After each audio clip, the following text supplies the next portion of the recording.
Clot formation दो चीजों से होती है, एक प्लेटलेट्स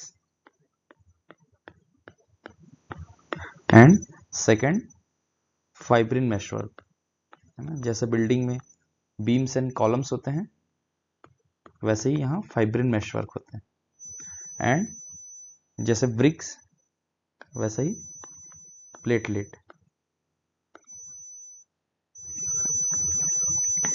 एंटीकोगुलेंट्स वो ड्रग हैं जो फाइब्रिन के फॉर्मेशंस को इनहिबिट करते हैं, जो फाइब्रिन के फॉर्मेशंस को इनहिबिट करते हैं, that are called anticoagulants। अगर clot formation inside the blood vessel हो तो इसको थ्रोम्बस कहते हैं, और अगर outside the blood coagulation formation हो तो इसको क्लॉट कहते हैं। In decreasing order factor 12, 11 and 9। 10 क्यों नहीं?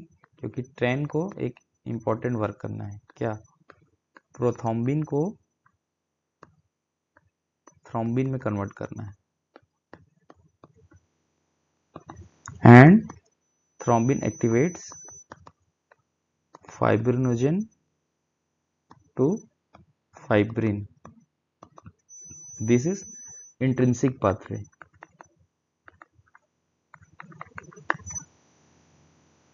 एक सेकेंड पाथवे भी है जो शॉर्टर है इंट्रिंसिक पाथवे से। Factor 7 directly activate factor 10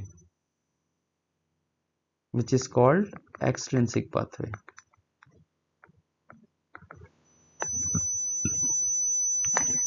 suppose ये ब्लड वेसल है, इसकी एंडोथेलियल लाइनिंग है। जब भी एंडोथेलियल लाइनिंग डैमेज होगी इंट्रिंसिक पाथवे एक्टिवेट्स होते हैं, और जब भी आउटसाइड द ब्लड वेसल कोई टिश्यू डैमेज हो ये एक्सट्रिंसिक पाथवे को एक्टिवेट करता है। हमारे पास तीन तरह के ड्रग्स अवेलेबल है, एक जो फैक्टर 10A को इनहिबिट करे, सेकंड जो थ्रोम्बिन को इनहिबिट करे, एंड थर्ड जो इन क्लॉटिंग फैक्टर्स के सिंथेसिस को इनहिबिट करे। इस वीडियो में हम सिर्फ ये इंजेक्टेबल एंटीकोगुलेंट्स को डिस्कस करेंगे। आप सिर्फ यहां ध्यान रखें, indirect thrombin inhibitor, low molecular weight heparin and fondaparinux. Heparin means polysaccharide chain। Polysaccharide chain. It is found in various tissue, but it is first identified in liver. So it is named as hepatic parin। Heparin। Heparin दोनों में effective है, in vivo and in vitro. जब भी आप किसी को body में infuse करो, ठीक है, तो इसका एक्शन शो होगा, और आप आउटसाइड द बॉडी ब्लड में आप हिपेरिन मिक्स करो तो भी एंटीकोगुलेशन प्रॉपर्टी शो करेगी heparin. Heparin strongly electronegatively charged, which make it the strongest organic acid inside the body। Which is the strongest inorganic acid inside the body? That is HCl। Here I am talking strongest organic acid, which is heparin। So because of strongly electronegative charge, it cannot cross blood brain barrier as well as placenta, so it is drug of choice in pregnancy। Second advantages of heparin is protamine available है हमारे पास for antidote. जब भी heparin का dose ज्यादा हो जाए तो हमारे पास एक एंटीडोट अवेलेबल है, प्रोटामिन सल्फेट। हिपेरिन कैसे वर्क करता है? ये लॉन्ग पॉलीसेकेराइड चेन, ये इसकी नोज, आईज, ये लॉन्ग पॉलीसेकेराइड चेन क्या करता है? इसका फोल्डिंग प्रोवाइड करता है, प्लेटफॉर्म प्रोवाइड करता है। किसके लिए? थ्रोम्बिन एंड फैक्टर 10A के साथ इंटरेक्शन के लिए। हिपेरिन मेनली एक्टिवेट करता है 83 को, है ना, and 83 inhibit factor 10A and thrombin. करता क्या है हिपेरिन? हिपेरिन भड़का देता है 83 को। क्या? ये तेरी गर्लफ्रेंड छेड़ रहे थे, and it kills factor 10A and thrombin. When heparin is given in high concentration, competition begins among heparin. It started to killing antithrombin 3 also. Antithrombin 3 asked, हमें क्यों मारा?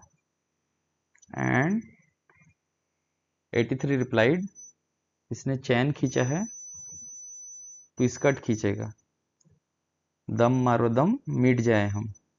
This is an example of suicide inhibition.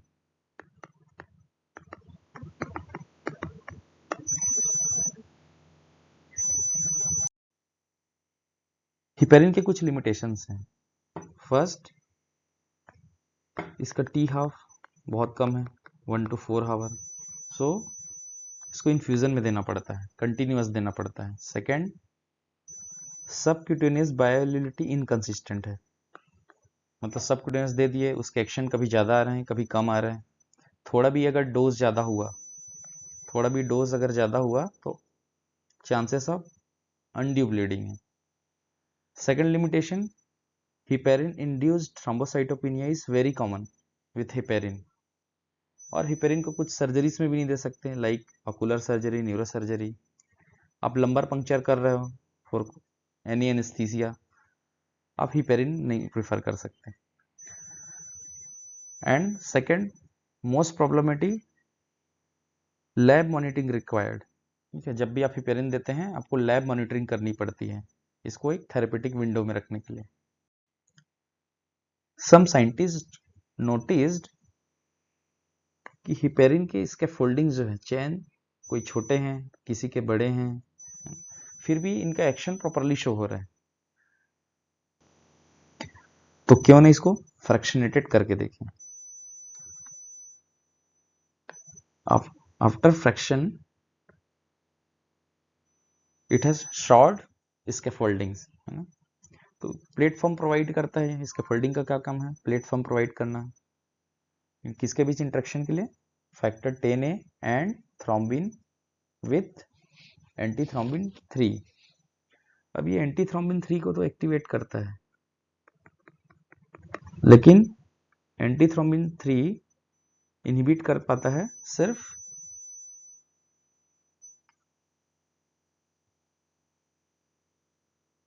Factor 10A को, क्योंकि thrombin बड़ा आदमी है, ये जब तक इसको प्लेटफॉर्म प्रोवाइड नहीं होगा, जब तक इसको बुलाएंगे नहीं, चाय पे इनवाइट नहीं करेंगे, ये आएगा नहीं। और फैक्टर 10A क्या है? घूमता मुसाफिर।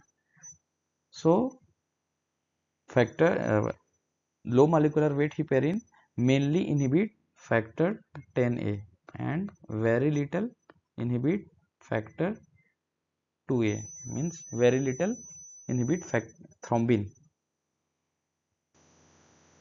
Low molecular weight heparin is classified under indirect thrombin inhibitors in various book, लेकिन आप देख रहे हो ये मेनली फैक्टर 10A को इनहिबिट करता है।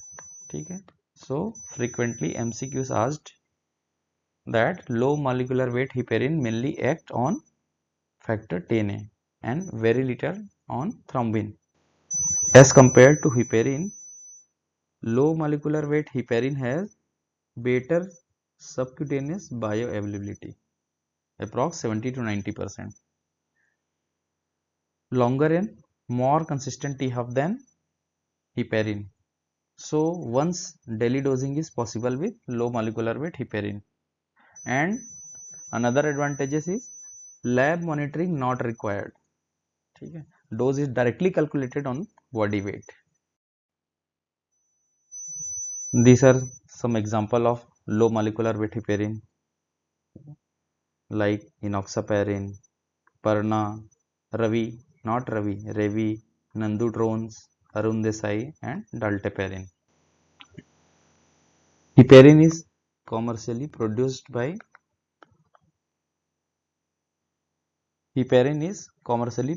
from ox lung and pig intestine.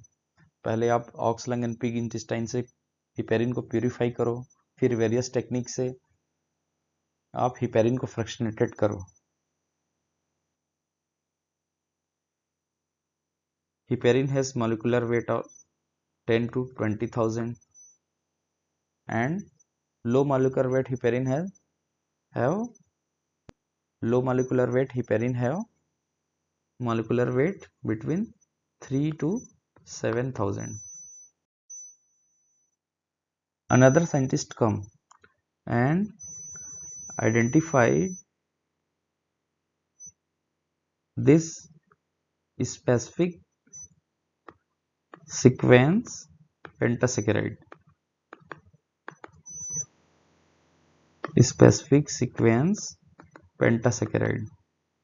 Which is responsible for showing their action. This specific pentasaccharide sequence bind with 83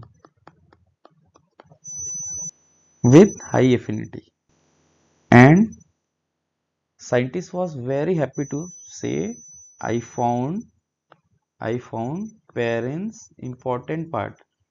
I found parents X fonda perinux. यहाँ कुछ एडवांटेजेस हैं इसमें. It can be produced synthetically.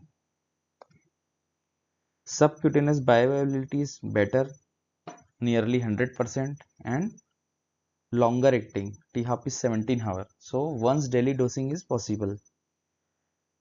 Less risk of undue bleeding and no lab monitoring is required. In fondaparinux इसके folding present नहीं है, ठीक है, सिर्फ ये पेंटासेकेराइड सीक्वेंस अवेलेबल है, तो ये सिर्फ फैक्टर 10A को इनहिबिट करता है, ठीक है, थ्रोम्बिन पे एक्शन नहीं होता. सम साइंटिस्ट नोटिस्ड यार एंशिएंट टाइम में लीच का यूज करते थे जब भी किसी को कोई कोगुलेशन से रिलेटेड डिसऑर्डर हो, लाइक डीप वेन थ्रोम्बोसिस हो, तो लीच का यूज करते थे. And they identified special peptide chain hirudin from salivary gland of leech, from saliva of leech, and synthesized the specific 20 amino acid peptide sequence from herodin, which is mainly responsible for showing their action. This 20 amino acid peptide inhibit factor 10A and given name is 22, means second letter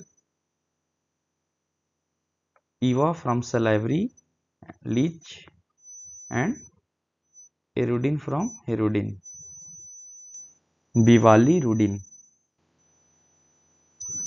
इसको भी commercially synthesise कर सकते हैं like fondaparinux, और there is very less risk of causing thrombocytopenia. लेकिन यहाँ भी कुछ लिमिटेशंस हैं. इसका टी हाफ बहुत कम है, 25 minute, so quick onset and short lasting. इसको भी इन्फ्यूजन में देना पड़ेगा, कंटिन्यूएशन में देना पड़ेगा. जब तक आप इन्फ्यूजन में कंटिन्यूस देंगे तब तक ही इसका एक्शन रहेगा. So this drug has very limited uses like percutaneous coronary intervention for treatment of